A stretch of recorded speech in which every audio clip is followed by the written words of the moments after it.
ഇനിയുള്ള ചിരിയും കളിയൊക്കെ പോകുന്ന പോക്കിലാവാം. ഇല്ലെങ്കിലേ ടീച്ചർ ചെവിക്ക് പിടിക്കും. നിങ്ങളുടെ അല്ല, എന്റെ. നിങ്ങളെ വൈകി കൊണ്ടുവന്നതിന്.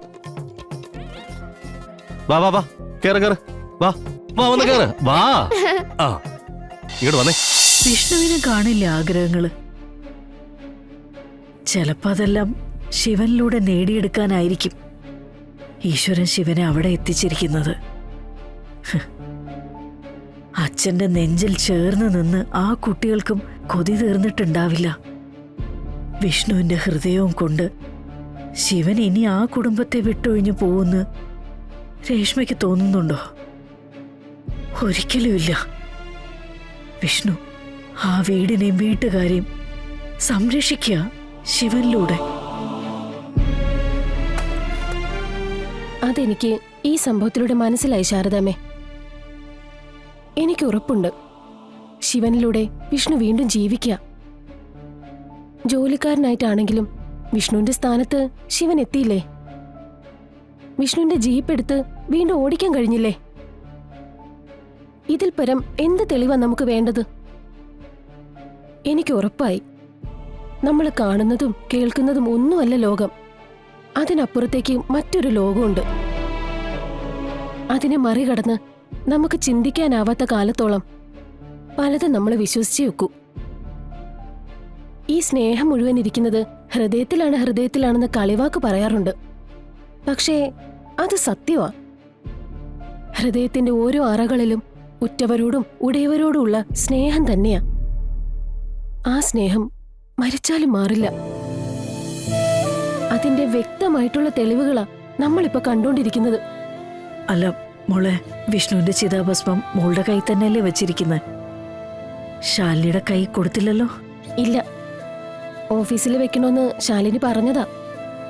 ഞാനാ പറഞ്ഞത് അത് വേണ്ടെന്ന്. അത് നന്നായി.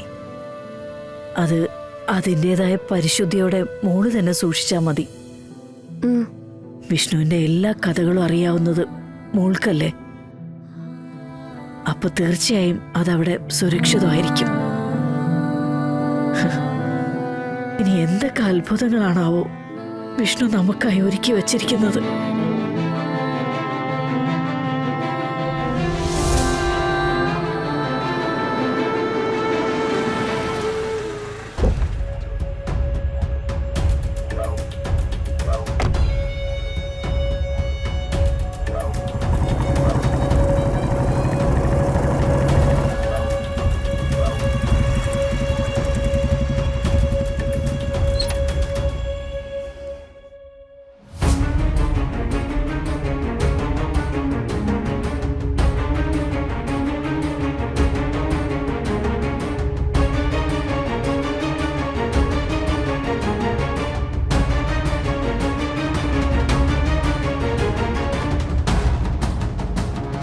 ശാലി ശാലി ശാലി ശാലി ശാലി ശാലി.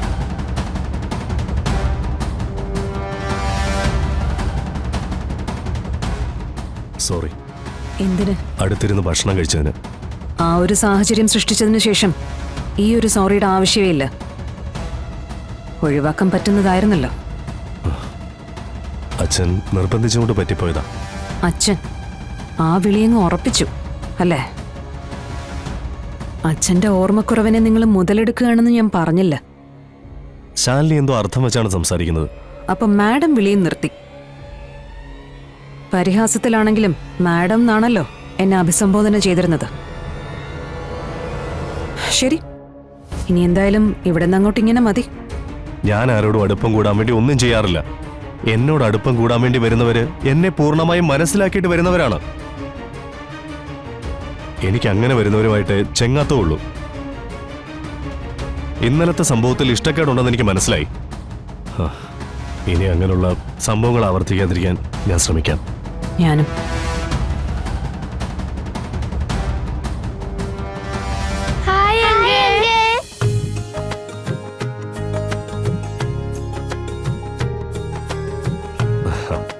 പാവക്കളെ.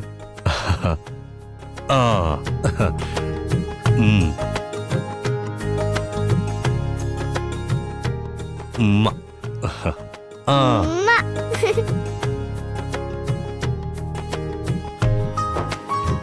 മക്കളെ, വൈകിട്ട് ശിവനങ്ങൾ വരാതെ സ്കൂൾ കോമ്പൗണ്ടിനകത്തുനിന്ന് പുറത്തേക്ക് ഇറങ്ങരുതേ.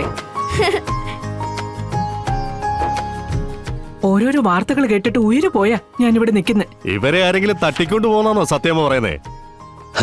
എങ്കിലേ പിറ്റേന്ന് അവര് വന്ന് സമസ്ത അപരാധവും പറഞ്ഞ് കാല് വീണ് മാപ്പി ചോദിക്കും.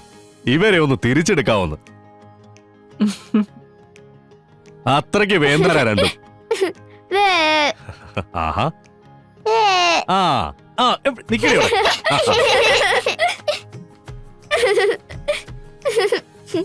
ആ ശിവ, ആ. പിന്നെ ആ മാർക്കറ്റിൽ കൂടെ ഒന്ന് കയറണേ. ഇന്നത്തേക്ക് തരാന്ന് പറഞ്ഞല്ലേ, അത് ഞാൻ മേടിച്ചോളാം. ശരി. എന്നാ ഞാൻ അവരെ കൊണ്ടാക്കിയിട്ട് വരാം. ഉം.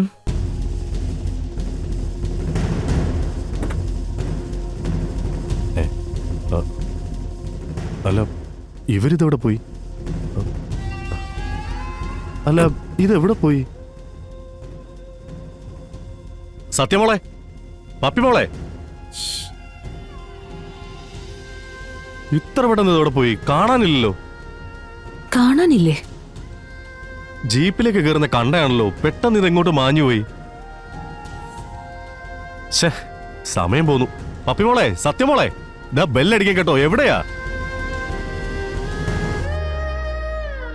മോളെ? ബെല്ലടിക്കാൻ കേട്ടോ.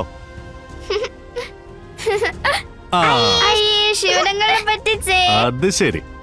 രാവിലെ തന്നെ അങ്കിളിനെ വട്ടാക്കാൻ നോക്കുകയാണല്ലേ? കേറ് കേറ് കേറിയേ. ഇനിയുള്ള ചിരിയും കളിയൊക്കെ പോകുന്ന പോക്കിലാവാം. ഇല്ലെങ്കിലേ ടീച്ചർ ചെവിക്ക് പിടിക്കും. നിങ്ങളുടെ അല്ല, എന്റെ. നിങ്ങളെ വൈകി കൊണ്ടുവന്നതിന്. വാ വാ വാ, കേറ് കേറ്. വാ വാ, വന്ന് കേറ്. വാ. ആ, ഇങ്ങോട്ട് വന്നേ. ആ, കേറിയാട്ടെ കേറിയാട്ടെ. ആ, കേറ് കേറ് കേറ്. ആ,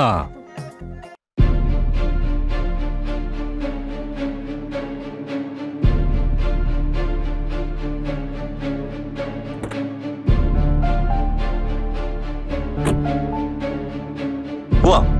ഞങ്ങൾ റെഡി.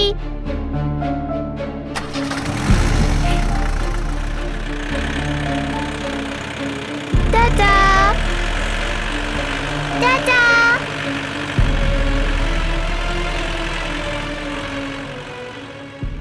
അമ്മ മക്കിലി വായാടി അലി പൂമ്പുഴ താന്തോന്നി അമ്മാനം കടവത്തെ അണ്ണാകടനഹങ്കാരി കാണാക്കുഴി പോലെ കണ്ണിലാക്കി അതിനിഷ്ടം കൂടാൻ ചെന്നാരി.